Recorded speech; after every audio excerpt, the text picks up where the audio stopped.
यस कार्यक्रमका साथमा NCC Bank, your business bank. Everest Bank, consistent, strong and dependable. Grand Bank Nepal Limited, helping rich, destiny together. Prabhu Vikas Bank, service with smile. नमस्कार, कार्यक्रममा यहाँलाई स्वागत छ। अन्तर्राष्ट्रिय मुद्रा कोषले लगानीकर्ताहरूको संरक्षण गर्न विकसित राष्ट्रहरूको शेयर बजारको आधारभूत पूर्वाधारहरूको स्तर वृद्धिका लागि सुझाव दिएको छ। उता भारतको उपभोक्ता मूल्य परिसूचक बढ्दै गएका कारण भारतीय रिजर्भ ब्याङ्कले रिपोको दर बढाएको छ। यस्तै गत साता प्रति 1 अमेरिकी डलर पुनः 100 रुपैयाँ माथि उक्लेको छ। डलर महँगिँदा आयातित वस्तु तथा सेवाहरूको मूल्य बढ्नाले यसको प्रभाव राजस्व असुलीमा देखिएको छ। आज हामी चालू आर्थिक वर्षको अन्त्यसम्ममा मुलुकको मूल्य वृद्धि दर एकल अङ्कमै सीमित रहने, हस्तकला व्यवसायीहरूलाई सरकारले दियो महत्त्वपूर्ण व्यावसायिक व्यक्ति CIP सम्मान लगायत साताका अन्य आर्थिक गतिविधिहरू लिएर प्रस्तुत भएका छौँ। आउनुहोस् आजको कार्यक्रम सुरु गरौँ। चालू आर्थिक वर्षमा प्रक्षेपित आर्थिक वृद्धि दर हासिल गर्न नसकिए पनि अहिले दोहोरो अङ्कमा रहँदै आएको मूल्य वृद्धि दर बाँकी अवधिमा एकल अङ्कमा सीमित हुने केन्द्रीय ब्याङ्कले जनाएको छ। यता बजारमा देखिएको अधिक तरलता व्यवस्थापनका लागि ब्याङ्क वित्तीय संस्थाहरूले मध्यम स्तरको क्षेत्रमा कर्जा प्रवाह गर्न आवश्यक रहेको केन्द्रीय ब्याङ्कका गभर्नरले बताएका छन्। प्रस्तुत छ गभर्नर डाक्टर युवराज खतिवडासँगको कुराकानीमा केन्द्रित रही तयार पारिएको यो रिपोर्ट। अहिले दोहोरो अङ्कमा रहेको बजार मूल्य यस आर्थिक वर्षको अन्त्यसम्ममा एकल अङ्कमा रहने केन्द्रीय ब्याङ्कले जनाएको छ। चालू आर्थिक वर्षको 5 महिनाको अवधिसम्ममा मुलुकको आर्थिक परिसूचकहरू सन्तोषजनक अवस्थामा रहेकाले समेत मूल्य वृद्धि दर एकल अङ्कमा ल्याउन केन्द्रीय ब्याङ्क थप प्रयासरत रहने बताइएको छ। हामीले अनुमान गरेको भुक्तानी सन्तुलन अपेक्षा गरे भन्दा धेरै राम्रो, धेरै बलियो छ।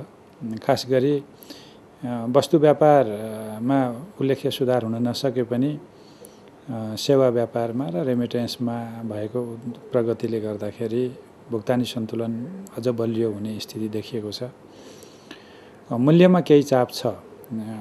अहिले चालु वर्षको 5औं महिनामा मूल्य वृद्धि दर 2 अङ्कमै छ, तर 6औं महिनादेखि यता आएर त्यो चाहिँ एकल अङ्कमा झर्ने हाम्रो अनुमान छ। तर पनि मूल्य वृद्धिको दर चाहिँ हामीले अपेक्षा गरेको तहमा राख्नलाई थप प्रयास गर्नुपर्ने देखिन्छ। ब्याङ्क तथा वित्तीय संस्थाहरूको कर्जा प्रवाह व्यापार तथा सेवा क्षेत्रका साथै साना तथा मझौला उद्योगहरूमा विस्तार गर्न आवश्यक रहेको छ। मुलुकमा आर्थिक क्रियाकलाप वृद्धिमा टेवा पुर्याउँदै आएको यस क्षेत्रमा ब्याङ्क वित्तीय संस्थाहरूलाई लगानी गर्न केन्द्रीय ब्याङ्कले सुझाव दिएको छ। ब्याङ्किङ क्षेत्रमा भएको तरलताको उपयोग हामीले साना मझौला व्यवसायमा र उत्पादनशील क्षेत्रमा गर्न सकेको खण्डमा आर्थिक वृद्धि अझ माथि जान्थ्यो। त्यहाँ चाहिँ अझै पनि हामीले खोजे जति प्रगति चाहिँ भएको छैन। त्यसैले पुँजी छ दुईतिर, सरकारमा पनि छ, निजी क्षेत्रमा पनि छ, परिचालन चाहिँ दुईतिर हुन सकेको छैन। राष्ट्र ब्याङ्कले भनेको पनि छ त्यसतर्फ जानु पर्यो। यसमा र खास गरी अब अलिकति दीर्घकालीन लगानी पूर्वाधारको क्षेत्रमा अलिकति फोकस गरेर जानु पर्यो हैन। यो कुरामा ध्यान दियो भने पाइन्छ। अब व्यापार र म्यानुफ्याक्चरिङ उद्योगमा मात्रै सीमित गरेर त त्यो सम्भवै हुँदैन। यससँगै ब्याङ्क तथा वित्तीय संस्थाहरूलाई वित्तीय पहुँच नपुगेको क्षेत्रमा कर्जा प्रवाह गर्न केन्द्रीय ब्याङ्कले आग्रह गरेको छ। साथै मुलुकको कृषि क्षेत्रको व्यवसायीकरण र विकासका लागि समेत ब्याङ्क तथा वित्तीय संस्थाहरूको कर्जा लगानी आवश्यक रहेको छ। ब्याङ्किङ क्षेत्रको सेवा त खास गरी कर्जाको तहमा त एकदमै कम, 10% परिवारमा पनि पुगेको छैन कर्जाको सेवा त। त्यसो हुनाले त्यहाँ हामीले अलिकति फोकस गर्नु पर्यो, अलिकति रिटेल ब्याङ्किङमा जानु पर्यो भन्ने हाम्रो भनाइ हो। अस्तिको कृषि गणनाको नतिजाले तपाईँको के देखाइरहेछ? कृषक परिवारमा कृषिमा ब्याङ्किङ क्षेत्रको पहुँच भनेको कृषक परिवारमध्ये 8% मात्रै हो हैन। त्यसो हुनाले अब कृषिको व्यवसायीकरण, कृषिको वृद्धि कृषिमै भइरहेको एउटा गतिशीलतालाई हामीले हेर्ने हो भने त्यहाँ पनि लगानी योग्य परियोजनाहरू, त्यहाँ पनि लगानी योग्य व्यवसायीहरू त विकास हुँदैछ नि त। त्यसलाई हामीले ट्याप गर्नु पर्यो नि। मुलुकले अपेक्षित आर्थिक वृद्धि दर हासिल गर्न निजी क्षेत्रको लगानीको सुरक्षा सरकारले दिनुपर्दछ, जसका लागि सरकारले व्यावसायिक वातावरणको सृजनाका साथै अड्किएका आर्थिक मुद्दाहरूको सरलीकरण गर्न आवश्यक रहेको छ। निजी लगानीका जति पनि परियोजनाहरू छन् तिनीहरूलाई टेकअफ गर्ने गरी निर्णय प्रक्रियामा रोकिया छन् भने निर्णय प्रक्रिया अघि बढाउनु पर्यो। कार्यान्वयनको तहमा समस्या छन् भने ती हल गर्नु पर्यो। सरकारको खर्च जुन पुँजीगत खर्च र अरू केही चालु खर्च पनि जुन बजेटमा अपेक्षा गरिएको छ त्यो खर्चको चाहिँ प्रभाव बढ्नु पर्यो र व्यावसायिक वातावरण बनाउनलाई अर्को केही समय चाहिँ संसदमा धेरै लामो समयदेखि पास हुन नसकेका आर्थिक क्षेत्रका चाहिँ विधेयकहरू ऐनका संशोधन मस्यौदाहरू धेरै छन्, दर्जनौँको सङ्ख्यामा छन्। संसदले प्राथमिकता दिएर ती चाहिँ बिलहरू ती चाहिँ ऐनका मस्यौदाहरू विधेयकहरू पास गरिदिनु पर्यो र लगानीको लागि वातावरण सुध्रेको छ भन्ने अनुभूति र सङ्केत चाहिँ लगानीकर्तालाई दिनु पर्यो। यो थियो केन्द्रीय ब्याङ्कले मूल्य वृद्धि सम्बन्धी प्रक्षेपण गरेको रिपोर्ट। अब केही बेर ब्रेक।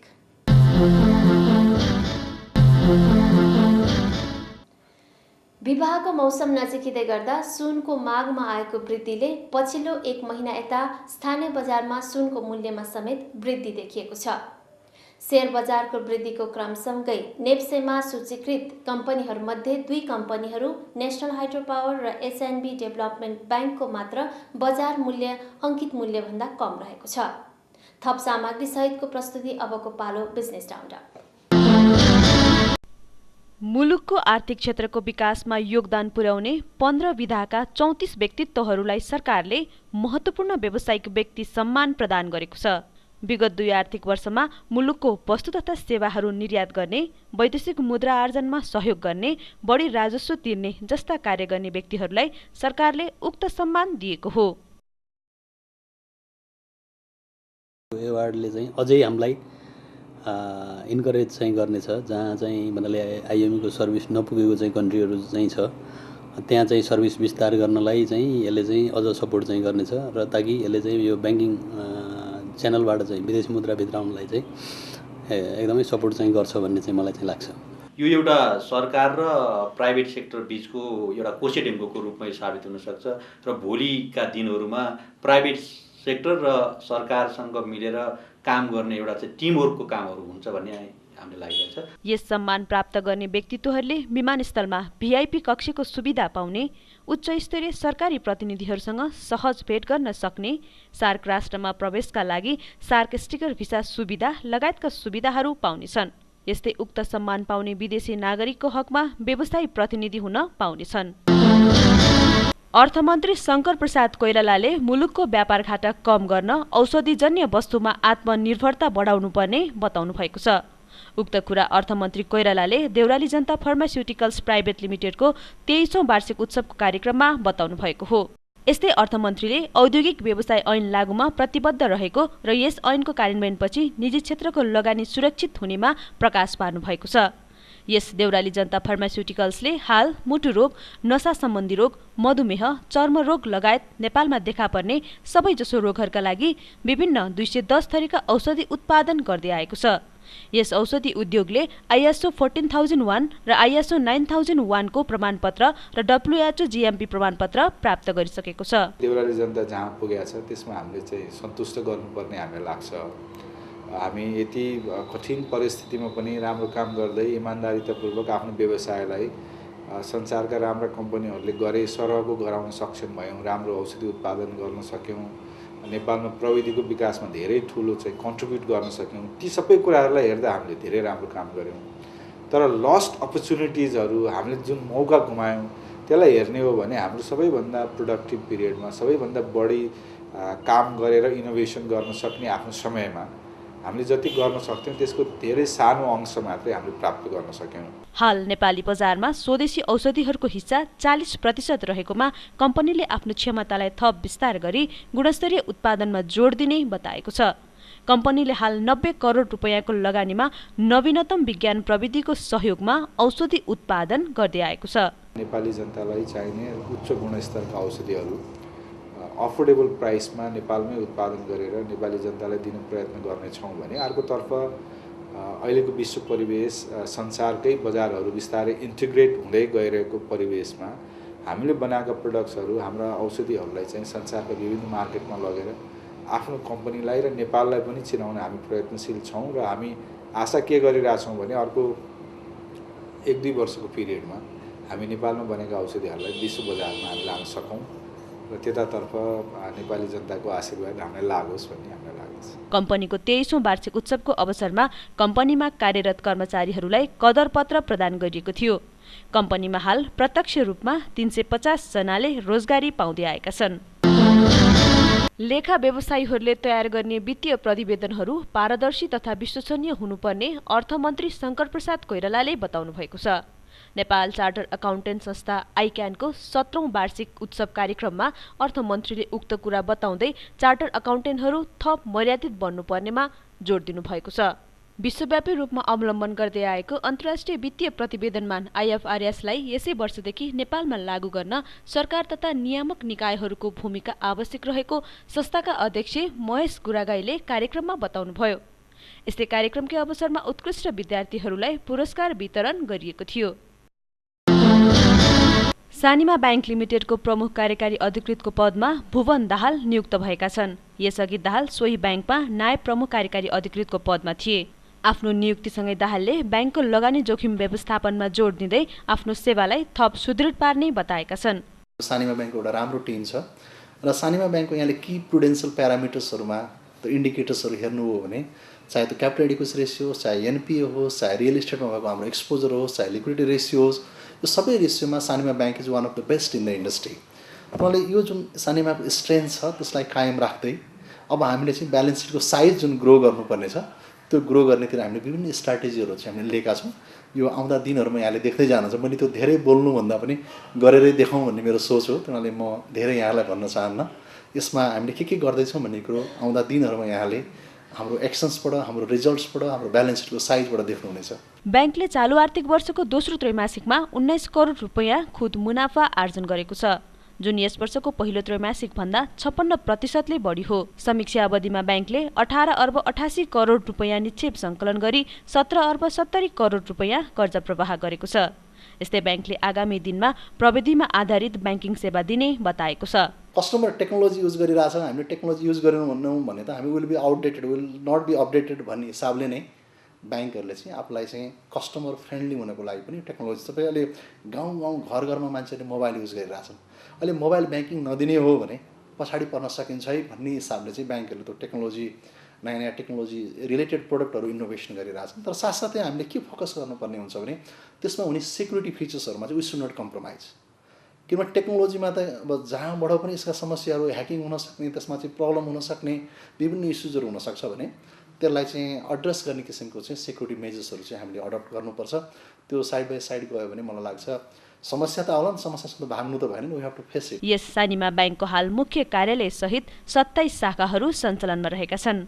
बैंकले हाल SMS, रेमिटेन्स, ATM लगायतका सेवाहरू दिँदै आएको छ। बैंक तथा वित्तीय संस्थाहरू बैंकिङ मात्र नगरी सामाजिक उत्तरदायित्व कार्यमा समेत अग्रसर भएको पाइन्छ। यसै क्रममा हिमालयन बैंक लिमिटेडले राजधानीको चपली गाउँ विकास समितिमा रहेको वृद्ध आश्रममा लत्ता कपडा वितरण गरेको छ। बैंकको प्रमुख कार्यकारी अधिकृत अशोक राणाले लत्ता कपडा वितरण गर्दै आगामी दिनमा बैंक सामाजिक कार्यमा थप सक्रिय रहने बताउनुभयो। नेपाल बंगलादेश बैंक लिमिटेडको बिजुली बजार स्थित प्रधान कार्यालयको सम्पूर्ण बैंकिङ कारोबार कमलादीमा रहेको कार्यालय भवनबाट आइतबारदेखि सञ्चालनमा आएको छ। चालू आर्थिक वर्षको 6 महिनाको अवधिमा नेप्से परिसूचकमा 54% को वृद्धि भएको छ। आर्थिक वर्षको सुरुमा 511 बिन्दुको हाराहारीमा रहेको नेप्से परिसूचक पौष मुसान्तको अन्तिम दिन 781.32 बिन्दुमा पुग्यो। संविधान सभाको निर्वाचनपछि 634.3 बिन्दुमा रहेको परिसूचकमा अहिले सन्तोषजनक वृद्धि देखिएको छ। मुलुकमा शान्तिपूर्ण रूपमा निर्वाचन सम्पन्न भएपछि लगानीकर्ताहरूको आकर्षणले पुँजी बजारमा उत्साह थपेको छ। यही उत्साहले शेयर बजार यस आर्थिक वर्षको हालसम्मकै अधिक 806.32 बिन्दुसम्म पुग्यो। यता बैंकिङ प्रणालीमा तरलता अधिक भएपछि निक्षेप ब्याज दरमा आएको कमीका कारण समेत लगानीकर्ताहरूको आकर्षण पुँजी बजारतर्फ बढेको छ। यस अवधिसम्ममा 13 नयाँ कम्पनीहरू नेप्सेमा सूचीकृत भएका छन्। हामीसँग हस्तकला सामग्री लगायतका रिपोर्टहरू अझै बाँकी छन्, त्यसभन्दा अगाडि केही बेर ब्रेक।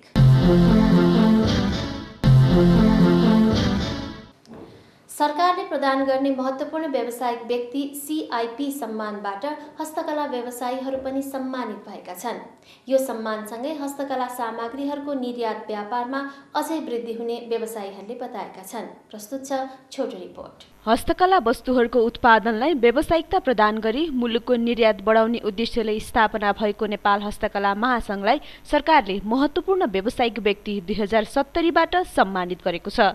हस्तकला व्यवसायको प्रवर्धनका लागि महासंघले मेलाहरूको आयोजना गर्नुका साथै विभिन्न राष्ट्रिय तथा अन्तर्राष्ट्रिय मेलाहरूमा नेपाली व्यवसायीहरूलाई सहभागी गराउने गर्दछ। यस्तै महासंघले हस्तकला डिजाइन केन्द्र, हस्तकला प्रयोगशाला केन्द्रको स्थापना गरेको छ भने समय समयमा सिपमूलक तालिमहरू पनि प्रदान गर्दै आएको छ। नेपाल सरकारले पनि हस्तकला क्षेत्रको महत्त्व बुझेर हस्तकला महासंघको तर्फबाट मैले चाहिँ सेवा ग्रहण गर्न पाएँ। अब वास्तवमा नेपालको परिस्थिति हेर्ने हो भनेदेखि ठुला उद्योगहरूको सम्भावना अहिलेको सन्दर्भमा, अहिलेको चाहिँ देशको परिस्थितिले ठुला उद्योगहरूको सम्भावना अलिक कम देखेको अवस्था छ। तैपनि हस्तकला एउटा त्यस्तो उद्योगको रूपमा फस्टाएको छ जुन देशको असहज परिस्थितिमा पनि यसले रोजगारीको सृजनामा पनि ठुलो टेवा दिएको छ।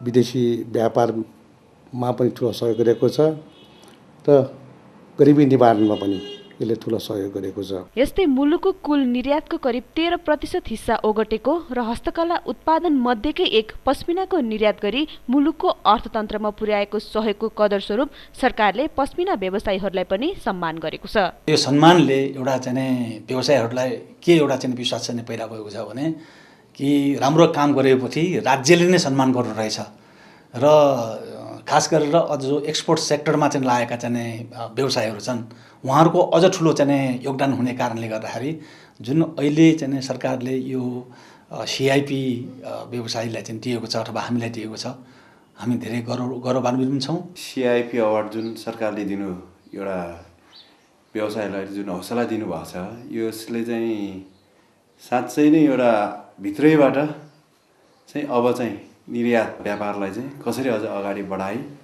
चाहिँ देशको अर्थतन्त्र र रोजगारीमा चाहिँ कसरी चाहिँ के अरे एउटा टेवा दिन सकिन्छ भनेर साँच्चै रूपमा यो भित्रैबाट अर्को एउटा जोस र जाँगर आएको महसुस भइरहेछ। यस प्रकारको राष्ट्रिय स्तरको सम्मान पाएपछि व्यवसायीहरू उत्साहित भएका छन्। पश्मिना उद्योगले करिब 25,000लाई रोजगारी दिइरहेको र यसमा करिब 7 अर्बको लगानी रहेको छ। 1-1.5 वर्षदेखि हाम्रो चाहिँ एक्सपोर्ट चाहिँ बढिरहेछ। यो हुनको लागि चाहिँ 2-4वटा चाहिँ कारणहरू पनि छन् र व्यवसायको आफ्नो कारणहरू पनि छ। 1-2वटा चाहिँ कारण के हो भने यो पटकमा यो गएको वर्षदेखि सरकारले इन्सेन्टिभ दिने व्यवस्था गरेको छ एक्सपोर्टरहरूलाई 2% को। भलै त्यसमा केही समस्याहरू छन् त्यही पनि इन्सेन्टिभ पाउनेहरूले चाहिँ पाइसकेको छ। त्यसपछि यो राष्ट्र बैङ्कबाट अर्को एउटा चाहिँ सुविधा चाहिँ दिएको छ, भलै त्यो 6 महिनाको लागि होस्, 4.5% को ब्याज दर। अनि यसले चाहिँ अलिअलि भए पनि व्यवसायहरूलाई धेरै चाहिँ सुविधा चाहिँ प्राप्त भएको छ र अहिलेको 5 महिनाको रेकर्डमा चाहिँ पश्मिनाको चाहिँ एक्सपोर्ट 25%ले अझ बढेको छ। हाल नेपाली पश्मिना च्याङ्ग्रा पश्मिनाको ब्रान्डमा विश्व बजारमा निर्यात हुँदै आइरहेको छ। अन्तर्राष्ट्रिय क्षेत्रमा जो व्यापारमा चाहिँ लागेका व्यवसायीहरू छन्, इम्पोर्टरहरू छन्, हाम्रो सामान झिकाउने, उहाँहरूले पेपरबाट थाहा पाएर कि तपाईँहरूले यस्तो चाहिँ ब्रान्ड चाहिँ डेभलप गर्नुभएको छ अरे, त्यो के गर्नुपर्छ, कसो गर्नुपर्छ, हामीले त्यो ब्रान्ड चाहिँ युज गर्न सक्छौँ सक्दैन भन्ने खालको रेस्पोन्स चाहिँ हामीलाई भइरहेछ। जबकि हामीले कुनै पनि प्रडक्टलाई ब्रान्डिङ गर्नको लागि त्यसको लागि खर्चहरू चाहिँ गर्नुपर्छ र यो खर्च अलि धेरै छ। अहिलेको हाम्रो एउटा चाहिँ प्रोजेक्ट आउँछ पेट्स प्रोजेक्ट, जुन प्रोजेक्ट एउटा करिब 18 करोडको प्रोजेक्ट छ। गभर्मेन्टले पनि यसमा चाहिँ सहयोग गरेको छ र EIF को मेन चाहिँ फन्डिङ छ। त्यसमा चाहिँ ब्रान्डिङ डेभलप गर्ने भन्ने एउटा चाहिँ एउटा छुट्टै चाहिँ डिपार्ट छ। सायद उहाँहरू चाहिँ अहिले मार्च 10 देखि हामीले यसको लन्चिङ गर्छौँ। मार्च 10मा जब चाहिँ ITC इन्टरनेसनल ट्रेड सेन्टरका चाहिँ कन्सल्टेन्टहरू आएर यहाँ नेसनल कोअर्डिनेटर राखेर यो पश्मिनालाई चाहिँ कसरी विकास गर्न सकिन्छ कसरी चाहिँ क्यापेसिटी बिल्डिङ गर्ने चाहिँ व्यवसायहरूको वर्करहरूलाई के गर्ने, यसको ब्रान्ड डेभलप कसरी गर्ने, मार्केटिङ कसरी गर्ने, अनि डिजाइनमा प्रडक्ट डिफ्रेन्ट गर्न के गर्ने भन्ने खालको एउटा हामीले चाहिँ एउटा प्रोजेक्ट हामीले चाहिँ पाएका छौँ। दशक अघिसम्म नेपालले करिब 10 अर्ब रुपैयाँको पस्मिना निर्यात गर्दै आएकोमा हाल आएर पस्मिनाको निर्यात करिब 2 अर्ब रुपैयाँमा सीमित भएको छ। उदाउँदो अर्थतन्त्रको रूपमा रहेको चीन र भारत जस्ता ठूला व्यापारिक राष्ट्रहरूले पस्मिना उत्पादन गर्न थालेपछि विश्व बजारमा 5% को स्थान रहेको नेपाली पस्मिना अहिले करिब 1% मा झरेको छ। ती देशहरूले पस्मिना निर्यातका लागि करिब 16% अनुदान दिँदै आएका छन् भने व्यवसाय सञ्चालनका लागि सहुलियत दरमा ऋण प्रदान, आयकर छुट लगायतका सुविधाहरू प्रदान गर्दै आइरहेका छन्। यसै कारण पनि नेपाली पस्मिना भन्दा चीन र भारतका पस्मिनाको मूल्य करिब 25% ले सस्तो हुन आउँछ। पस्मिनालाई प्रतिस्पर्धीमूलक बनाउनका लागि सरकारले सुविधा दिनुपर्ने देखिन्छ। इन्डिया र चाइनाको तुलनामा नेपालको व्यवसायीहरू भनेको नाङ्लो पसलमा व्यापार गरे जस्तै हो। त्यसकारण हामीलाई कम्पिटिटिभ बनाउने हो। गभर्मेन्टले साँच्चैकै चाहिँ विदेशी मुद्रा चाहिएको छ, गभर्मेन्टलाई साँच्चैकै लगानी अभिवृद्धि गर्न परेको छ, गभर्मेन्टलाई साँच्चै नै रोजगार बढाउनु पर्ने छ भने म्यानुफ्याक्चरिङ युनिटमा रहेको, एक्सपोर्ट बिजनेसमा रहेको जति पनि व्यवसायहरू छ उहाँहरूको बिजनेस संरक्षण गर्नको लागि पनि अहिले सार कन्ट्रीमा हामीले धेरै कुरा गरिरहेनौँ। सार कन्ट्रीमा जे जति सुविधा व्यवसाय एक्सपोर्टर व्यवसायीहरूलाई चाहिँ दिएको छ अथवा म्यानुफ्याक्चरिङ चाहिँ कम्पनीहरूलाई दिएको छ, त्यो सुविधा चाहिँ हामीलाई दियो भने हाम्रो अझ मेहनत बढ्नेछ, हामीले अझ बढी लगानी गर्नेछौँ, अझ बढी हामीले चाहिँ रोजगार क्रिएट गर्नेछौँ। चाइना र इन्डिया र अन्य देशले दिएको सुविधामा सरकारले साँच्चै नै अब ढिलो नगरिकन चाँडोभन्दा चाँडो चाहिँ यसलाई चाहिँ मध्यनजर राखेर एक्सपोर्टरहरूलाई यो फेसिलिटी दिन सक्नुभयो भने यो इन्डस्ट्रीलाई चाहिँ हामीले 10औं गुणा चाहिँ तुरुन्तै बनाउन सक्ने स्थिति छ, जसले गर्दा लाखौँ रोजगारी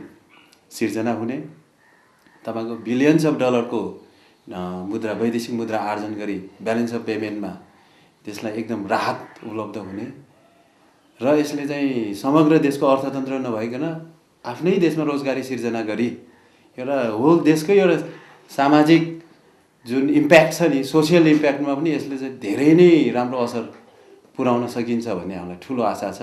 हामी आवश्यक नयाँ नयाँ प्रविधितिर पनि हामी ध्यान दिन्छौँ अनि नयाँ नयाँ डिजाइनहरू कसरी चाहिँ विकास गर्ने भन्नेतिर पनि हामी लाग्छौँ र हस्तकलाको महत्त्वबारे हामी आम नागरिकलाई बढीसँग बढी जागरुक बनाउनेतर्फ हामी लाग्नेछौँ, जसले गर्दाखेरि देशमा अलिकति चाहिँ विदेशी नै युवाहरूको शक्तिमा अलि चाहिँ कमी आओस् र स्वदेशमा बढीसँग बढी रोजगारी सिर्जना गर्न सकोस्। पस्मिनाको ब्रान्डिङसँगै यसको व्यापारमा केही वृद्धि भएको छ भने आन्तरिक एवं विश्व बजारमा नेपाली पस्मिनाको माग पनि बढेको छ। नेपाली पस्मिनालाई राष्ट्रिय तथा अन्तर्राष्ट्रिय बजारमा प्रवर्धनका लागि सरकारी सहुलियतसँगै व्यापार मेलाहरूमा सहभागिता, प्रचार प्रसार लगायतका कार्यक्रमहरूलाई पनि निरन्तरता दिन आवश्यक छ। दर्शकवृन्द, थप आर्थिक गतिविधि सम्बन्धी जानकारीका लागि हाम्रो वेबसाइट www.arthakoarthanews.com अवलोकन गर्न सक्नुहुनेछ। हवस् त अर्को सातासम्मका लागि म लगायत सम्पूर्ण युनिटलाई बिदा दिनुहोस्। नमस्कार।